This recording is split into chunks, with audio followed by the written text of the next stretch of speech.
So this really is a food and walking tour of Paris. We were here in 2019, so we'd done a lot of the big hits like going to the Eiffel Tower and going to see the Louvre. So for the first half we stayed in the Opera neighborhood, and for the second half we switched to the Montmartre neighborhood. We also met up with some friends for this trip, which really made it quite special because they came all the way from the US. We spent a lot of time catching up and hanging out. So you're not going to see the major hits here, but a lot of food, drink, and fun. Also, I have no knowledge of the French language, and so I'm sorry when I mispronounce everything in here. We started our trip by walking around, and of course, if you're going to go for a walk through a city, you should start with some coffee. So we started with some coffee from Bouillon Coffee. Superb. I would highly recommend stopping in. Then we were fueled up to spend some time in the city. We headed towards Gardin Tourines. On our way there, we walked past this shop called Mochi Mochi, and couldn't help ourselves but stop in for a snack. So we took it with us to the park. Let me see it. Alright, we have made it to the park and we're gonna have our snack. This is a reminder of what he looks like. Please, taste test. Oh yeah, that's a good one.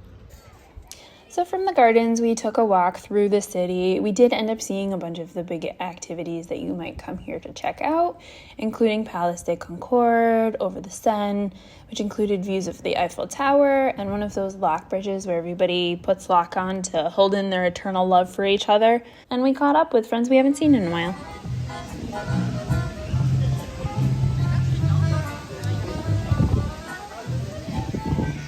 For dinner, we did not make a reservation, which we obviously should have, and we got turned away from the first restaurant we tried. But this worked out in our favor because La Bican was delicious. Small, cozy restaurant that had wonderful service and even better food. I can't believe how well it worked out for us. I had the chorizo, Jason had the pork steak, both of which paired wonderfully with that red wine. And then there were also great vegetarian options for our friends as well, which is not always something that you find in France. Next morning, on our hunt for coffee and breakfast, we found the Passages Joffre and Panoramas. We found them because we were headed to Arabica Coffee first, which was delicious. These passages were so fun to explore, full of unique restaurants, bars, hotels, and shops.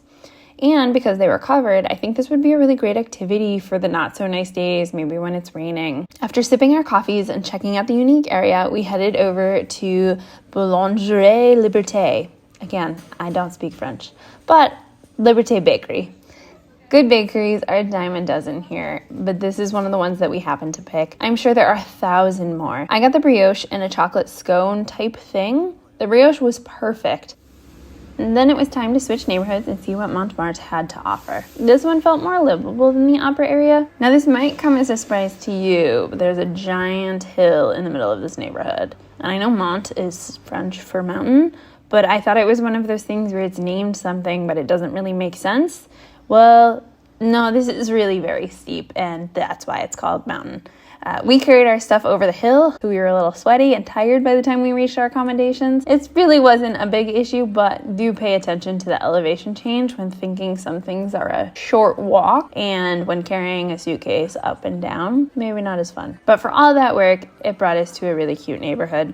We visited the Sacré-Cœur well up there, the big church, which has a really great panorama view. It was so incredibly busy, but the view of the city was nice. And if you think walking up the steep flight of stairs is maybe not worth it, then there's a funicular as well. And to be honest, even if hiking mountains is your thing, this funicular looks fun to ride anyways. A quick but fun activity in this neighborhood was the Love Wall. It's a tiled wall inside a small park with I love you written in over 250 languages. Maybe not big enough to bring you to this neighborhood anyways, but we found it was right on our way in between two other activities. So I would recommend stopping by and maybe having a snack from one of the bakeries you found. For our final night, we decided to do a dinner boat cruise on the Seine. This was an hour and a half. It came with dinner, and we got downpoured on our way to the boat, and the rain continued the whole time we were taking our tour. But despite that, I really enjoyed it.